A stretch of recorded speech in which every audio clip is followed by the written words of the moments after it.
Aku mulai aku nggak ngasih karena aku mikirin gini. Kalau kamu ngakui aku anak, ngakui aku mamamu, kamu juga harus ngikuti aturanku. Dia kan jadi salah pergaulan, jadi salah didikan sama bapaknya. Nggak pernah sholat, terus pacaran sana sini.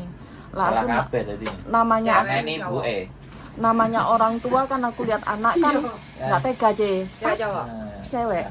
Cuma kan sekarang orang pada nyalain aku. Lah terus kalau nyalain aku di Hongkong, aku harus gimana? Masa aku harus kayak artis rebutan anak? Kan aku daripada uang tak gituin, mending tak simpen kan? Kan juga ikut bapaknya, mikirku juga nggak bakal mati anak. Ya itu, tapi rasa bersalah. Tapi terus apa?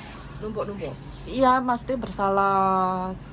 Tapi aku juga nggak mau ya manjain anak. Kan orang biasanya kan anak semua tuh dikasih. Aku nggak mau orang dekati aku karena uang. Aku pingin tulus. Walaupun aku punya uang, aku nggak bakal ngasih kamu.